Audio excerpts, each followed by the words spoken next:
আসসালামু আলাইকুম ওয়া রাহমাতুল্লাহি ওয়া বারাকাতুহু। আজকে আমরা আলোচনা করব স্বপ্নে কোনো মানুষ যদি কারো কাছে বায়াত হতে দেখে, কাউকে পীর মানতে দেখে, কারোর সাথে তার ভক্তি শ্রদ্ধা বৃদ্ধি করতে দেখে, এর অর্থ কি? আলোচনা বুঝতে সাথেই থাকবেন।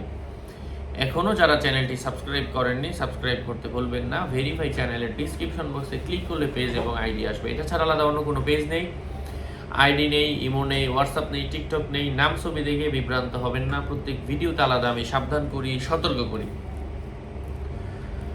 স্বপ্নে রাসূলের অথবা সাহাবী বা ওলিয়া উলিয়াদের কারো হাতে বায়াত হতে দেখার অর্থ হচ্ছে স্বপ্নদ্রষ্টা হেদায়েতের আলো পেয়ে যাবে, তার মাধ্যমে লাখো মানুষ হেদায়েত পাবে, শরীয়তের হেফাজতকারী হবে। সৎ ও ক্ষুধাবিরু আমিরের হাতে বায়াত করতে দেখলে স্বপ্নদ্রষ্টার জন্য সুসংবাদের আলামত। এটা তার শত্রুদের বিরুদ্ধে সাহায্যের উপর পূর্বাভাস।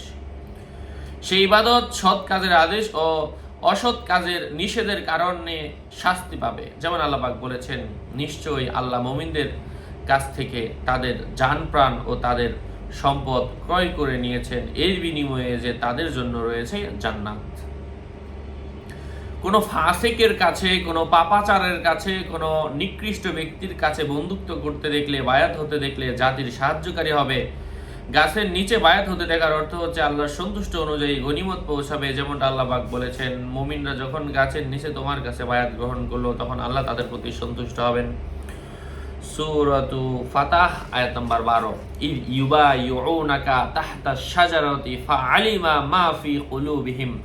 এটা হচ্ছে ওই আয়াতের মূল আরবি। যাই হোক, সম্মানিত প্রিয় ভাই বন্ধুরা, স্বপ্নে কোনো মানুষ যদি সৎ যোগ্যবান ব্যক্তির কাছে বায়াত হতে দেখে, এর অর্থ হচ্ছে স্বপ্নদ্রষ্টা একনিষ্ঠভাবে আল্লাহর ইবাদতে মনোযোগী হওয়ার সম্ভাবনা রয়েছে। আশা করছি উপকৃত হয়েছেন। আরও আপডেট পেতে সাথেই থাকবেন। সকলের সুস্বাস্থ্য দীর্ঘায়ু কামনা করে এখানেই শেষ করছি। দেখা হবে অন্য কোনো ভিডিওতে। আগামী ভিডিও আসার আগ পর্যন্ত সুস্থ থাকবেন, ভালো থাকবেন। আসসালামু আলাইকুম ওয়া রাহমাতুল্লাহি ওয়া বারাকাতুহু।